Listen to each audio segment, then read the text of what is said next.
Assalamualaikum warahmatullahi wabarakatuh.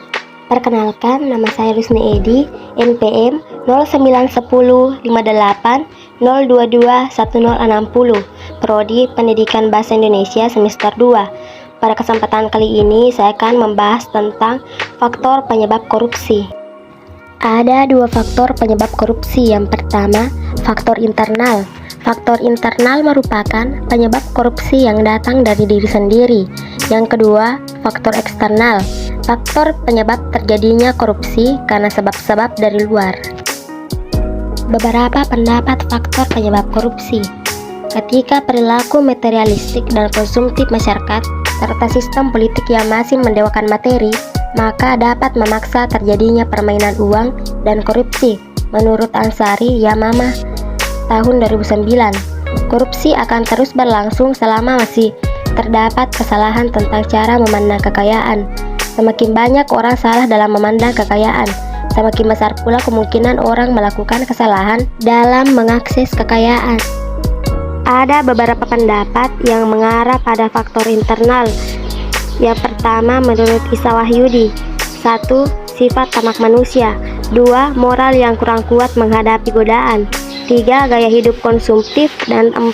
Tidak mau atau malas bekerja keras. Adapun menurut M. Arifin, yang pertama, aspek perilaku individu.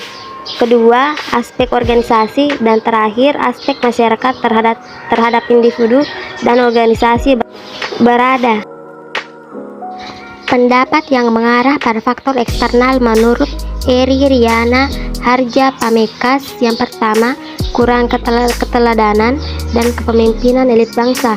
2. Rendahnya gaji pegawai negeri sipil. 3. Lemahnya komitmen dan konsistensi penegakan hukum dan peraturan perundangan.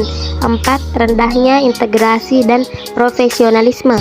5. Mekanisme pengawasan internal di semua lembaga perbankan, keuangan, dan birokrasi belum mapan. 6. Kondisi lingkungan kerja, tugas jabatan, dan lingkungan masyarakat. Dan terakhir, lemahnya keimanan, kejujuran, rasa malu, moral, serta etika. Yang pertama, faktor politik. Perilaku korup seperti penyuapan politik uang merupakan fenomena yang sering terjadi. Terkait dengan hal ini, Terence Gomez tahun 2000 memberikan gambaran bahwa politik uang atau money politik sebagai use of money and material benefit in the pursuit of political influence. 2. Faktor hukum. Faktor hukum ini bisa dilihat dari dua sisi. Di satu sisi dari aspek perundang-undangan dan sisi lain adalah lemahnya penegakan hukum. Praktik penegakan hukum juga masih dililit berbagai permasalahan yang menjauhkan hukum dari tujuannya. Secara kasat mata, publik dapat melihat banyak kasus yang menunjukkan adanya diskriminasi. 3. Faktor ekonomi.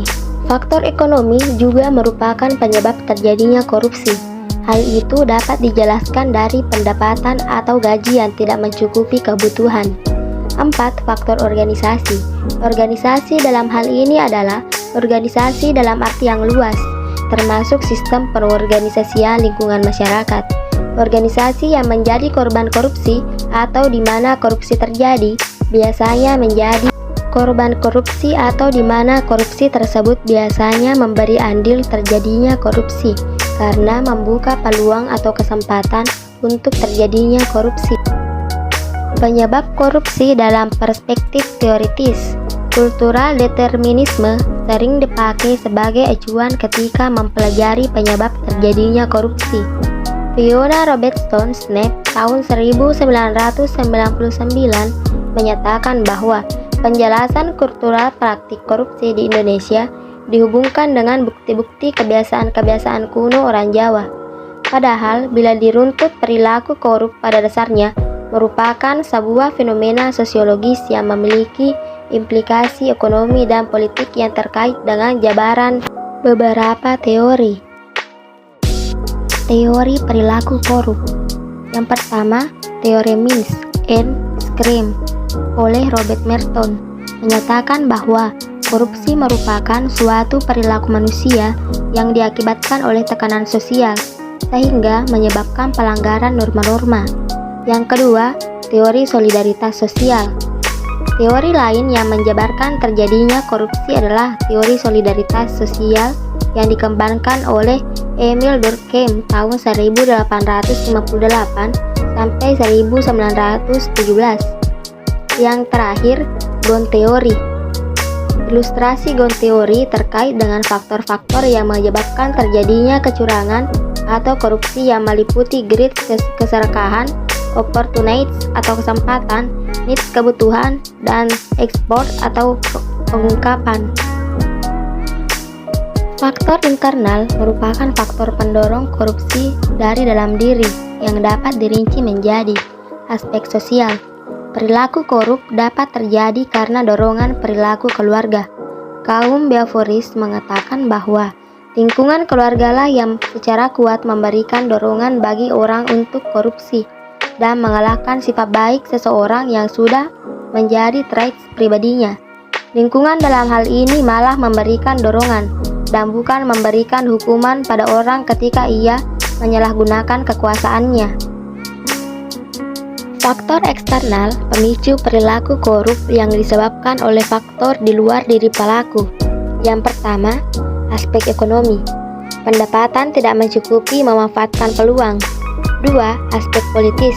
Instabilitas politik, kepentingan politis meraih dan mempertahankan kekuasaan. Terakhir, aspek organisasi.